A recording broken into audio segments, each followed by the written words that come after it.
Welcome to this week's edition of the Cheap Pop Podcast with K Double and Alpha. Boys, take it away.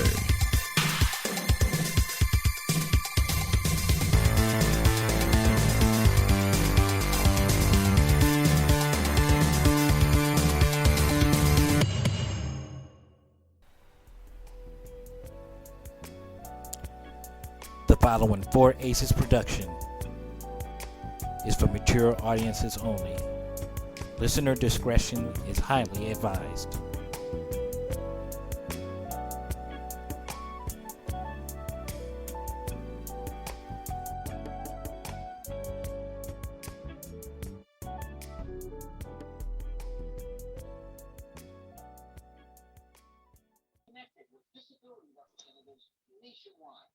Hello. Yes.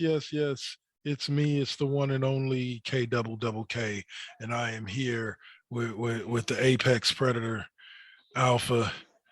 How are you doing today, brother? I'm actually Randy Orton in disguise. You may not know this, but unbeknownst to you, I am Randall Keith Orton. But today, I'm actually reviewing Backlash. Today, we're back again, once again, to fuck around on some sweaty men thrown around in the ring, and we're going to be talking about the WrestleMania Backlash, as it's now called. Oh, I almost said the forbidden word. I almost said pay-per-view. Instead of premium live event. Live event. Well, Backlash was a solid pay-per-view. Like I say, it wasn't. I think highest I would go, it would be BB plus. It wasn't one of their best pay-per-views, but it was a pretty solid card though. And every match just about delivered in one way or another. So we're gonna open up first talking about there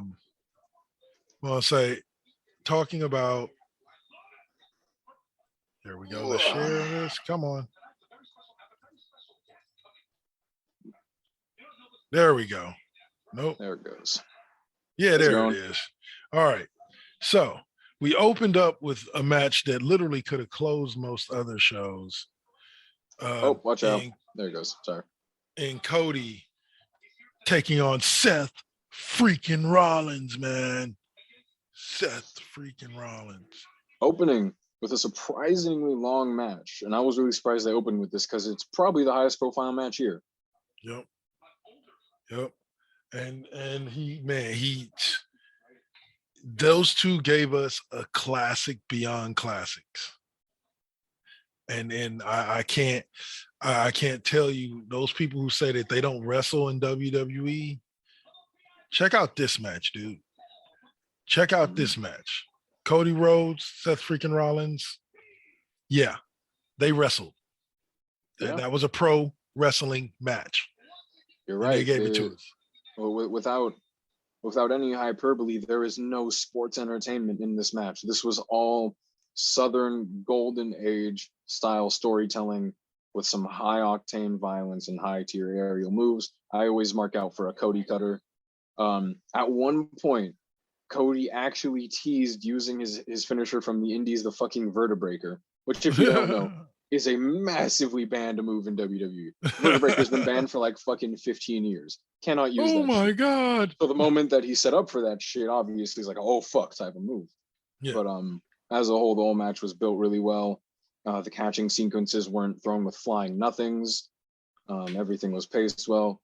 And my only problem at this point is a small nitpick. I don't like the way Seth Rollins sells the Crossroads. Like he doesn't sell it. Like, I think people forget it's a rolling cutter. You sell it like a cutter. It's not a funny looking DDT.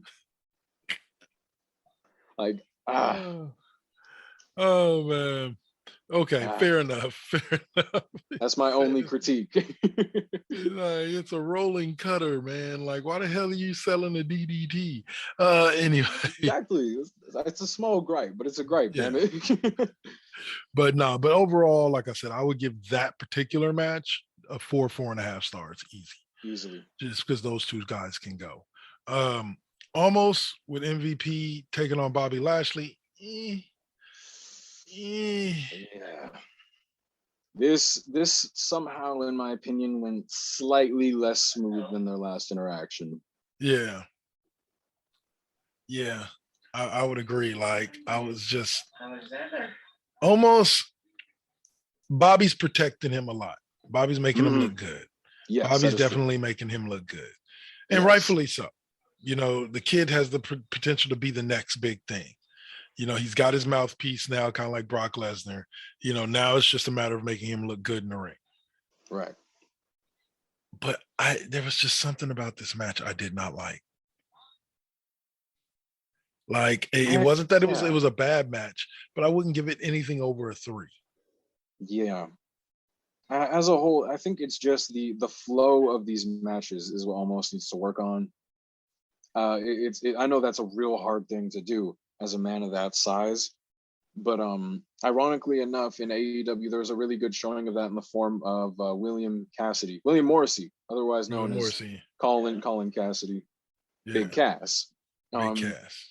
To deviate just a really quick sec, he's shown a lot of progress in the last few years. I remember 5 years ago, he's probably one of the worst big men in this business. No flow. He couldn't do his moves right. Everything was just choppy and it didn't work right. In his most recent showing in AEW, he was slow and he played into the slowness of being a big guy, but he let that, he used that to his advantage. They ran the story of him controlling the pace of the match through that. And you gotta play into it. It's clear that they're trying to fit almost in a way that he doesn't fit. Yeah. 100%. And I think until they figure that out, it's going to make it hard for me to buy him as the potential powerhouse that he could be. Yes. So like almost is a great character. Do not get me wrong.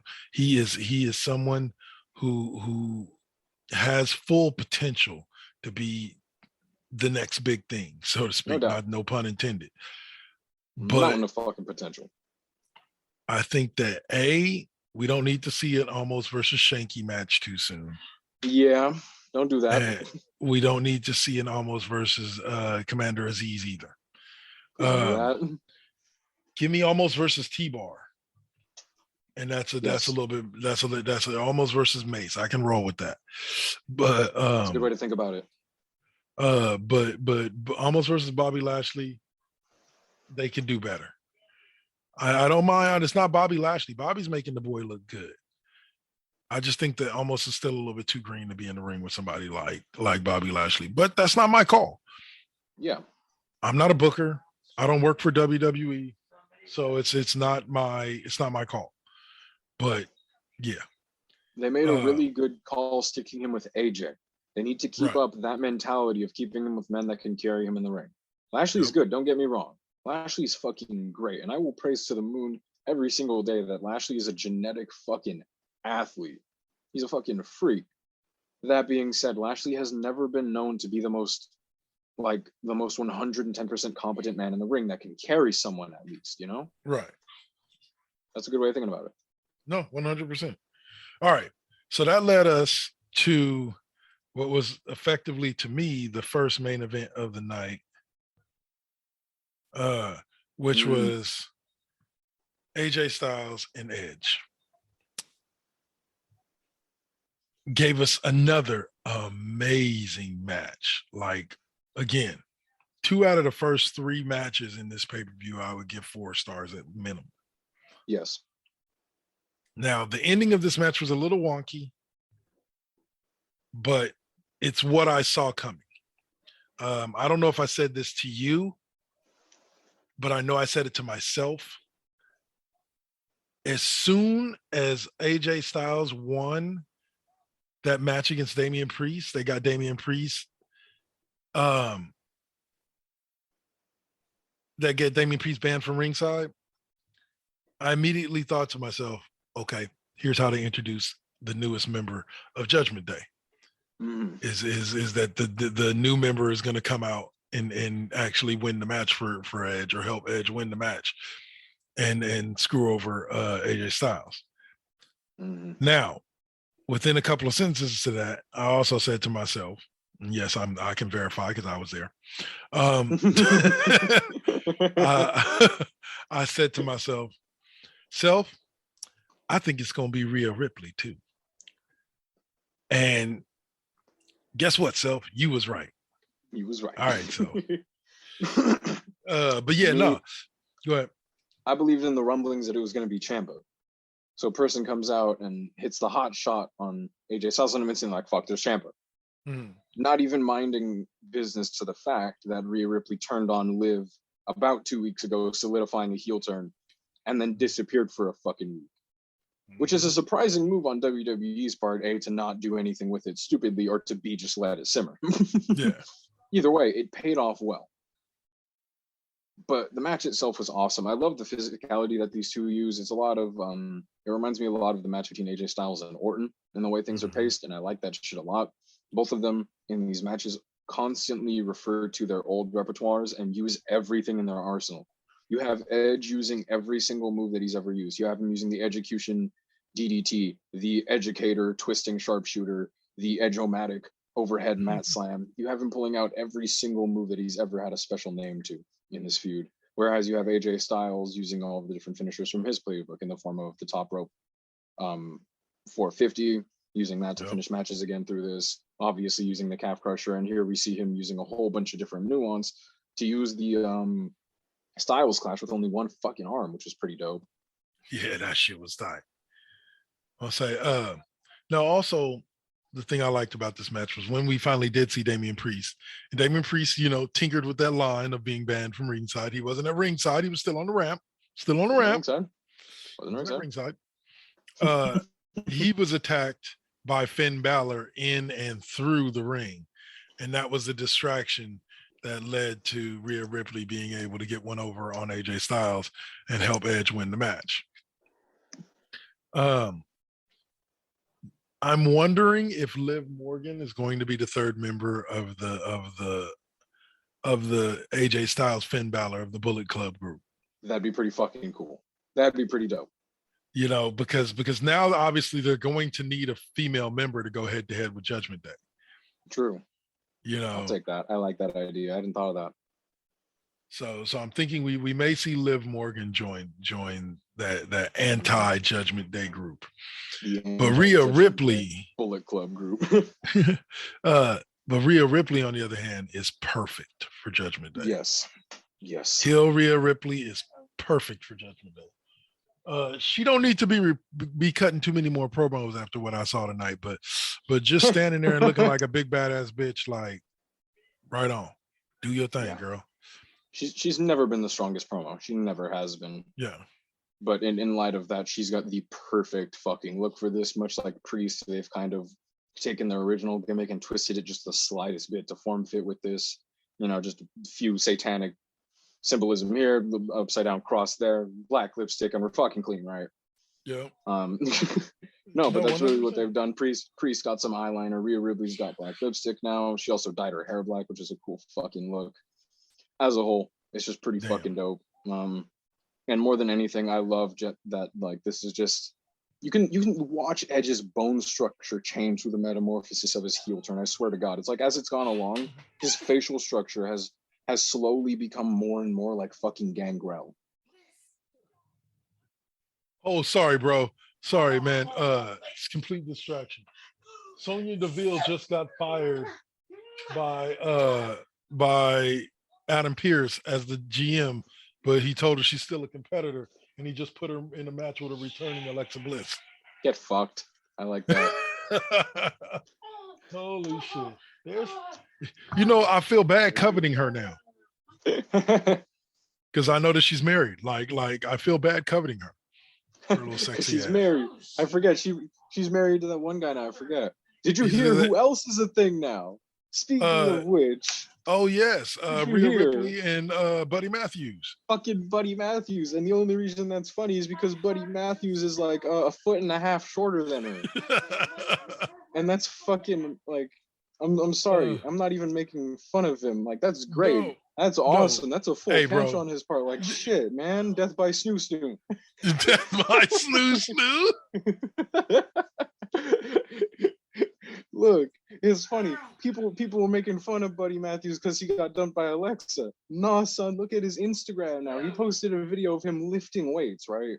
And him just throwing weights around. And somebody in the comments was like, bro, why are you posting videos like this, man? You know, there are people like me in the gym that work hard and you're making me insecure. Like an absolute dork. This is dude lifting weights. Come on now. Rhea Ripley's ass comes in 55 miles per hour screaming at this dude for talking shit on Buddy Matthews' post. She just starts reaming his ass in the comments. I find this shit hilarious. Lexi. Shit's good. Get you a 6'5" Austrian bitch to protect you on Instagram. bro. Like consider and you talk about here's what's funny. You talk about going in the opposite direction. The last time I saw the dude that was supposed to be Rhea Ripley's boyfriend, it was a dude that looked like Will Hobbs. Like, I was gonna say the best part is Rhea Ripley's last dude is the exact fucking opposite of Buddy Matthews, just in the same way. 7 foot tall black dude with fucking dreads. Buddy Matthews, 5'4" ginger bro. Hey, good things come in No small packages, huh? No hate. Buddy Matthews is one of the best wrestlers on this planet. I'll take that to my grave. All right, man. So I'm gonna give him a taste right quick before we take this in the break of something real quick. Have you had a chance to see Doctor Strange? No, I'm going tomorrow. You must contact me after you have witnessed this. The very second that it's over, I'm with you, because I know something happens, but I don't know what. It's hilarious. Me and my boy Steven saw it on Sunday, right? We both saw it on Sunday. I said to him after we saw the movie, I said, "Hey, bro, the only thing that I have with this movie is that it went like this movie hit the ground and running." Oh God. Running, like hit the ground and running. And he was like, you know what's hilarious about that dude? I was talking to my boy Swab, and I'm like, what? He's like, my girl, when we was at the movie, he said she looked at me about 5 minutes into the movie and went, wow, this went from 0 to 100 real quick. I swear to God, bro. I swear to God, bro. If we're 5 minutes in and Reed Richards shows up, I'm blowing my load on the spot. Okay. I will tell you this much without giving out spoilers for our listening audience. I will tell you this much: you will not blow your load within the first 5 minutes. Like, you will not. It does hit the ground running, but you will not blow your load within the first 5 minutes. That I can guarantee you, sir. Oh man, I'm ready. I saw someone post a screenshot, and I was like, no, bro. There's a lot to be hidden in this movie, and when you see it, you'll see what I mean. Oh my God. It's all hype from here. It won't say that. Yeah, it was a wet dream, but yeah. But anyway, just like Alexa Bliss. Anyway, sorry, man. Sorry. Hey, dude who her husband. I mean no disrespect, my friend. I know I stand zero chance of ever coming near her, but we are men stuck in a Western Valley. Let's not act like it's realistic to dream there, okay? But a man can dream, my friend. A man can dream, okay? A man can dream. You see my hand right now? Grab my hand. Don't ever let go of that dream. Oh, man, killing me. Oh, it's so good. Oh, buddy, hell. But yeah. All right. So let's roll it on through. All right. Yeah, let's roll it on through. All right. So we're going to take this quick break. And 2-3 minutes, and then we'll be right back to talk what I can easily consider one of the best women's matches of 2022 so far. A match that I didn't understand its place on the card, and a main event that Dave Meltzer had us all fucking duped on. Mm-hmm. When we come back, we talk more Backlash on the Cheap Pop Podcast. Yep. With K-Double and Alpha. Peace. We'll see y'all. Peace. You're listening to the Cheap Pop Podcast right here on the 4 Aces Presents Radio Network. Spreaker.com, iHeartRadio, Spotify, Apple Podcasts, Google Podcasts, and wherever you may find your favorite podcasts.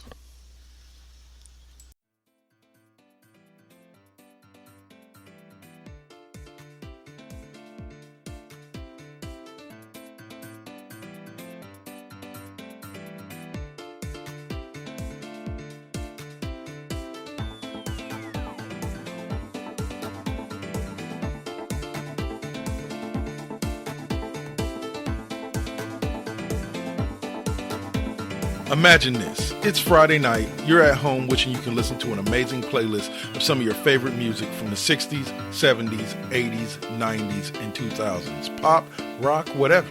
Then take out your favorite podcast listening device and tune in to KD5P, otherwise known as K-Double's Fifth Period Music Class. Every Friday night from 8 to 10 p.m.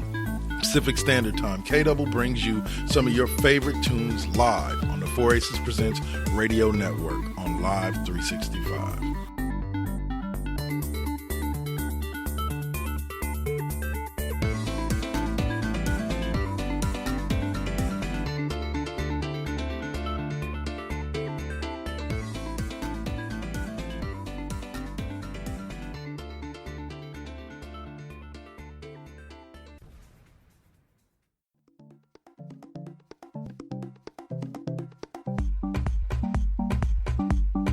Hey y'all, what's up? This is Double KK Double, as always, here to let you know about one of the newest shows on the Four Aces Presents Radio Network, a sports debate show by the name of The Classroom. That's right. Every Sunday at 3 p.m., Four Aces Presents brings you The Classroom, classic debate starring your boy Double K, taking on the likes of O'Malley, The Duel, Suave, and others. So tune in every Sunday at 3 to check us out and listen to what the hottest debate topics in sports that week are. Peace.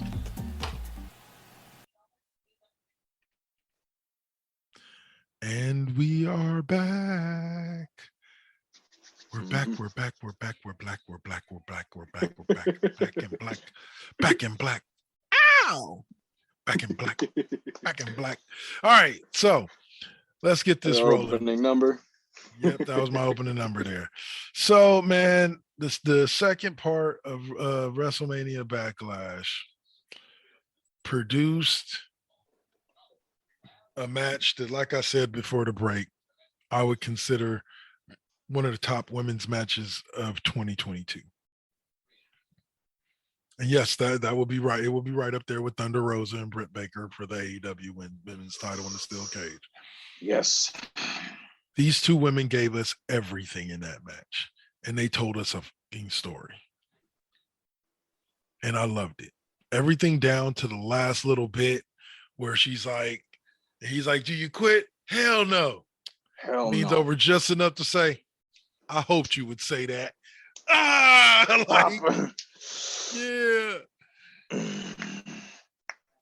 No, it's go ahead. No, go ahead. It's just one of those things where I am very vocal about my hatred for both of these fucking women. I believe it is a travesty that Ronda Rousey is still in my sport after defacing kayfabe the way she has. And Charlotte Flair, in the past 365 days alone, has gotten away with enough shit that if any male wrestler done that shit, that would have been blackballed from the business.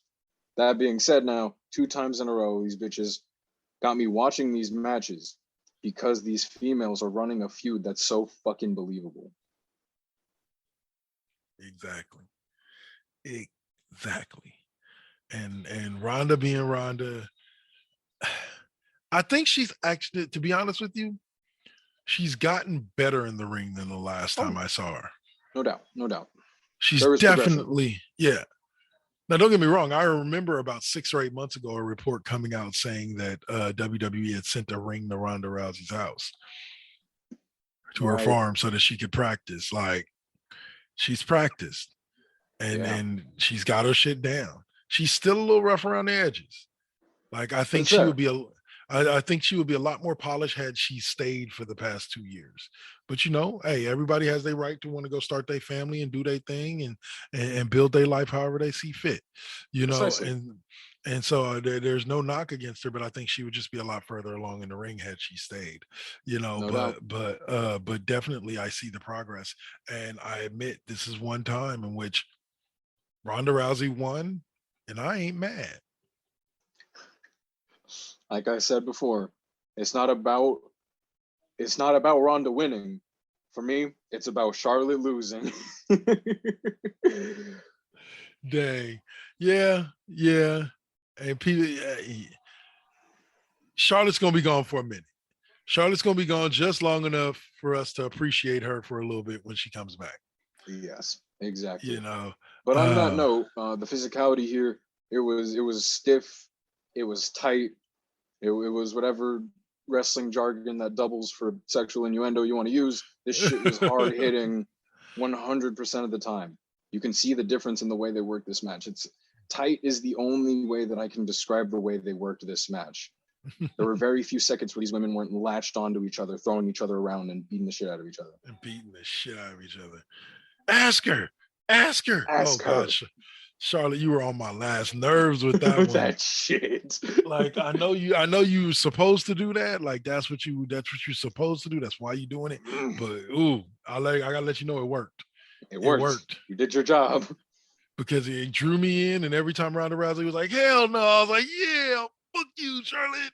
Fuck you. Yeah.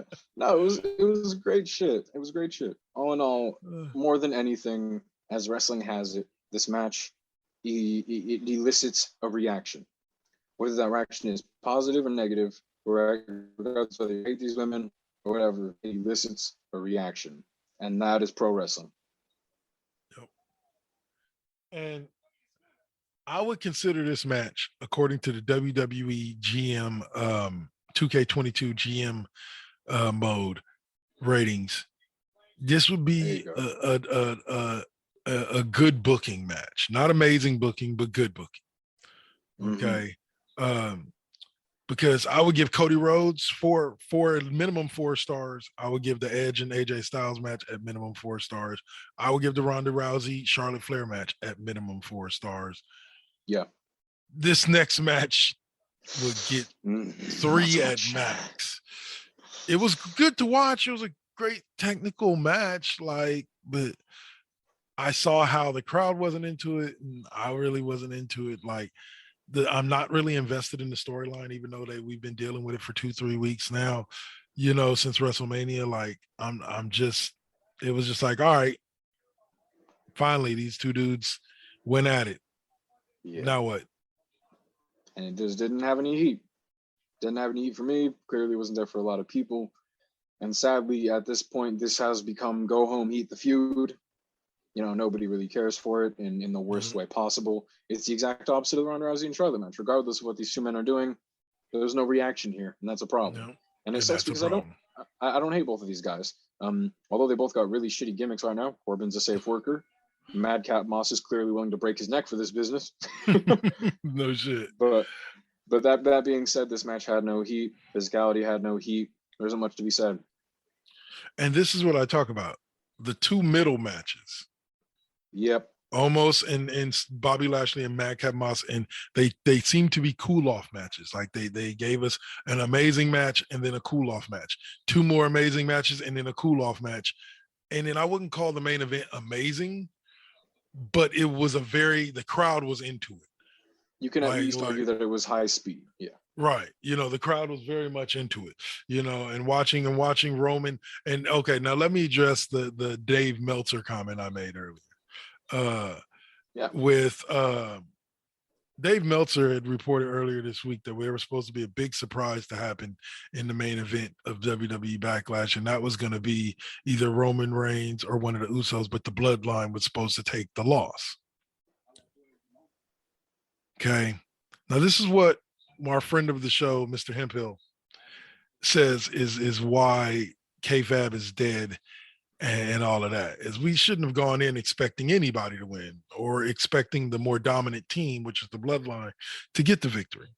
But instead, I went in because of listening to Dave Meltzer and reading reports, expecting for the Bloodline to take this L. So it actually got a legit pop out of me when they won. Didn't expect that. You know what I'm saying? Like, I didn't expect that. I was expecting that somehow that Drew McIntyre and the boys were going to come out on top. And then when Roman Reigns got that pin, I was like, oh, snap, Bloodline won. Yeah, okay. We the ones. We the ones. That's good. It's got to be one of the corniest fucking taglines out there, but I like it. They're selling the shit out of it. They're selling the shit out of it. And you're right. I see both sides of that. I see what he means in the way that, I 100% agree. The IWC and one Uncle Dave has been an absolute fucking detriment to the wrestling business, and that is irrefutable in a number of ways. But it can be argued that for you here, that added an interesting layer of irony. Mm-hmm. You as a viewer being ready to know something that could or could not happen potentially, and then being swerved in the opposite direction is an interesting layer of irony for you as a viewer here. I think that's pretty fucking cool. For me, and you've been talking about Dave Meltzer, and I didn't even hear about that. That's on me, right over my head. Oh man. But see, here's the thing. Now we can talk about this a little bit. Look, Paul Heyman made a declaration that the Bloodline is one of the most dominant, or is the most dominant faction in WWE history. Mm-hmm. Here's the thing. If you want to go by total titles won, nah, they're not even close. You've got fucking New Day with like 14. You got the Horsemen, which between them they won like 20 something titles. It's 16 of them being Ric Flair, 20 of them being Ric Flair alone. Because of Triple H and Ric Flair, Evolution literally beats everyone. Yes, all right, in total number of titles. But here's the thing about it: dominance isn't about total number of titles, because if you think about it, Ric Flair had all of his titles long before he ever joined Evolution. So what did Ric Flair really do in Evolution? You know what I'm saying? So you take the faction within its own self and you look at even Evolution, and you got what? Triple H won the title like once, twice during his time with Evolution. Randy Orton won the World Heavyweight title once. They won the tag team titles with Batista. Batista won the World Heavyweight Championship. IC title on Orton. So you're looking at definitely a solid number of championships, but add up the total amount of those reigns, the total amount of days of those reigns, and I can guarantee you that they're still not even close to Roman's 617-day reign with the Universal title. Roman's title reign, if it reaches 2 years, which is feasible. Which Very is feasible. Happen. No matter what happens, if we see Rocky versus Roman at Mania, Roman's going over. Right. Flat out. So well, it wouldn't even take till WrestleMania. Think about it. He's 617 days. He only needs to get to 710. So he's less than 100 days. Like he's literally 3 months. If he still has the belt at SummerSlam, he will have held it for 2 straight years. We have not seen a title run like that with the heavyweight championship since the 80s, since the Hogan days. Even CM Punk's reign was only for 2 straight years. Wasn't Triple H's reign of terror 2 years flat? I thought it was 03-05. But during that stretch, he lost the title and won it back. That's true. He lost it multiple times and won it back. You're right. You know what I'm saying? I'm talking about just one consecutive stretch.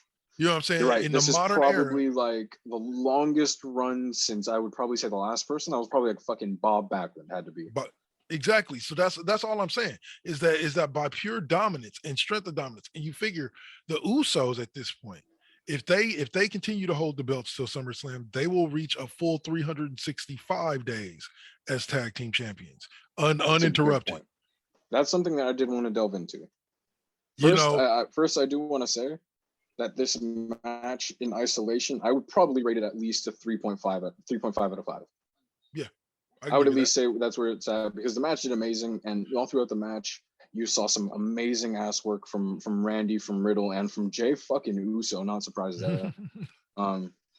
The finish of the match was fucking awesome, with Matt hitting that Riddle KO off the top rope, and closely followed by the fucking gut-eating spear that Roman delivers now. Great fucking time. I love that. But now I want to talk about where the fuck the Usos are at. Because I don't know about you, but as of right now, I like the Usos more than I've ever fucking liked them. Oh yeah. Right now, the Usos. I'm gonna quote my fucking mom here. I was watching wrestling, and my mom is sitting next to me, and she looks at the Usos and she says, "If the Usos aren't at their peak form right now, then they're pretty goddamn close." Yeah. And that's the best way to put it. The Usos right now have hit the peak of their metamorphosis. Both of them are the most believable they have ever been as a team and as individuals. Jay Uso I swear to fucking God, I will take it in my grave, over the past 3 years has probably become one of the most compelling superstars in wrestling by having enough depths in the fold that makes him more human than almost anyone on the roster, Roman included. Mm-hmm. And the seeds of where that can lie is completely unimaginable. Not even getting into the fact that presentation-wise, the Usos look like fucking stars right now. Yep. They the twos. Like it's the here's the thing about it. They finally found their groove. The Usos throughout their entire time in WWE have never really been a part of a faction. Yes. Ever. They've always just been the Usos. There was that thing with Tamina, but I don't count that. Yeah. You know, like they've never really been a part of a faction. And now they get to be themselves, they get to be a tag team, and they get to be a family within a faction. You know what I'm saying? Like I said, I would love for them to bring in Naomi, Tamina, anybody else in that lineage, all of them, you know, if there's no reason why they shouldn't at this point. You know, in my what I'm honest saying? opinion, they've done such a great job at ingraining Naomi with the Usos. The reason why they aren't is currently beyond me. Yeah. But if it's in the name of not keeping it bloated, I could guess I understand and we're not forcing things for them at their end at least. And see, here's the thing with Roman Reigns and The Rock is that I'm wondering what the angle's gonna be. I'm wondering if it's gonna be Roman has one last hurdle. You know, he's dominated everybody in the WWE. You know what I'm saying? Nobody's been able to take the title from him. Nobody's really been able to touch him. And here comes The Rock to represent the WWE. You know what I'm saying? Yeah. It could be that. Could it be one of those things where The Rock initially comes in and actually it joins the bloodline? And then slowly disintegrates it from the inside out. Mm-hmm. See, that's an interesting way to do that because we have the seeds of Jey Uso. Yep. Very much so. Or is it going to be a Roman, your head has gotten too big and, you know, your dad and the elders of our group sent me in to put you in your place? That's more what I was thinking. You know, because that would be dope if he came in like Nation of Domination style, healed up and joined them, and then got out of there. That'd be fucking awesome. That'd be dope as shit, right? My head canon going here is that sometime I'm betting on Survivor Series because that's the Rock's pay-per-view. You know, we're gonna get Roman match whatever the fuck he's doing. He's gonna douse somebody and he's gonna walk up, title card. We're gonna get the little Packard in the left corner. And in that moment, then Rock's theme hits, and it's all fucking flames from there. And my idea is that it's like the people's champion coming in against the person who was never even embraced by the people to begin with. And that's what we have rolling. And then that's the final hurdle. At that point, once Roman beats The Rock, who else does he truly have left to beat? He beat Cena, beat Goldberg, beat Brock, and now you beat Rock. Yeah. At that point, Roman is probably the most believable fucking Sephiroth Thanos god figure that wrestling has around right now. And at that point, then we have the hero Cody Rhodes come in and dethrone the Great Demon and bring in the Winged Eagle. Maybe not after the fact, like SummerSlam, Survivor Series, whatever the fact. I just want to see the joint promo with the Bloodline and The Rock, where the Usos finish it with the "You the twos, and we the ones. If you smell," then theme hits. Yes, exactly. What the Bloodline is cooking. That's funny. And there's your close to SmackDown, people. And there's your close to SmackDown. I like that.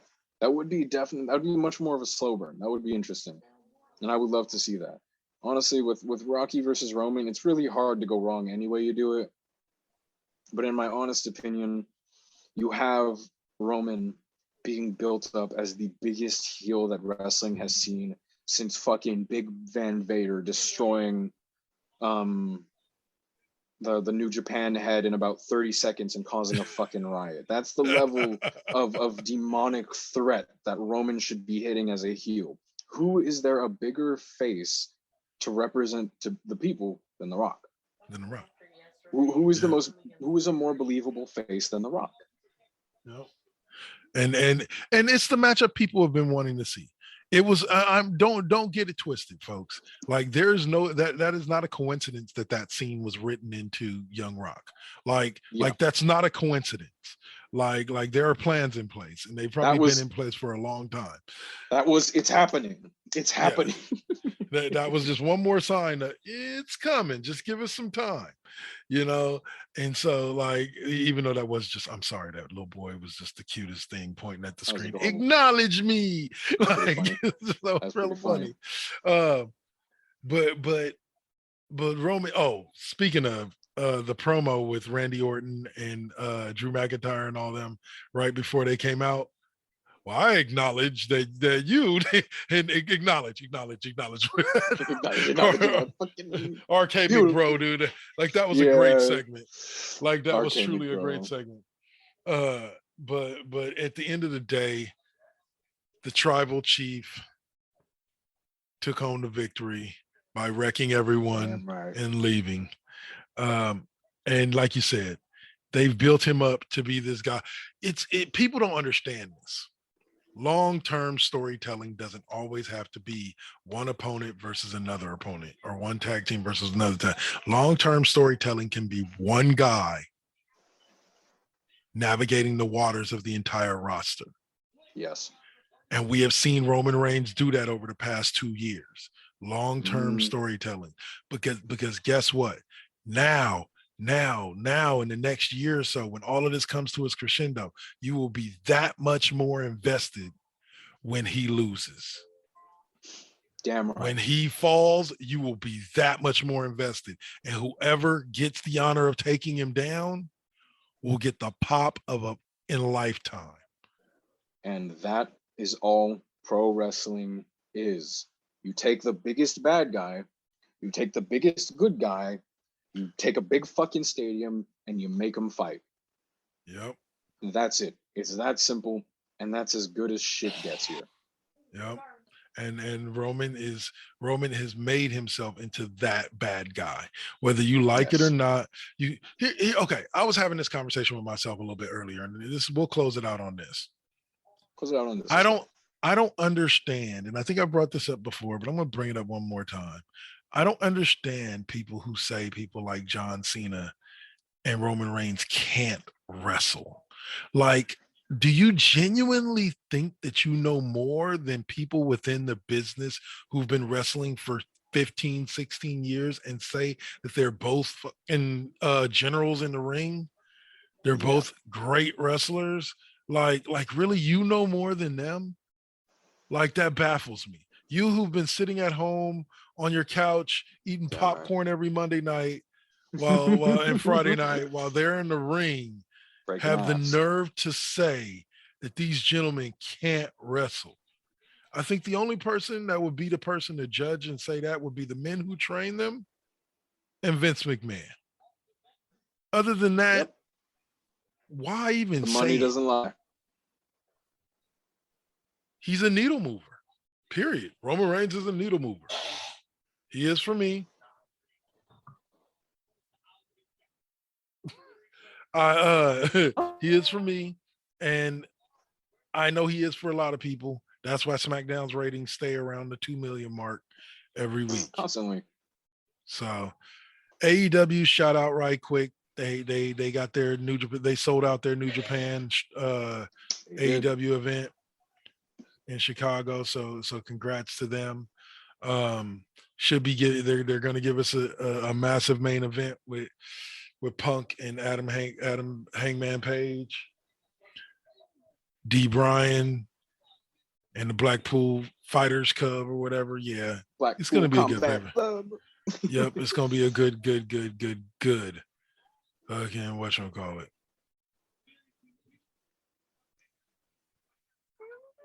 Anyway, all right. So Alpha, as usual, on that note, as usual, take us home, brother. Oh, you know how it goes, my people. Thank you for joining us for some wrestling and some shit.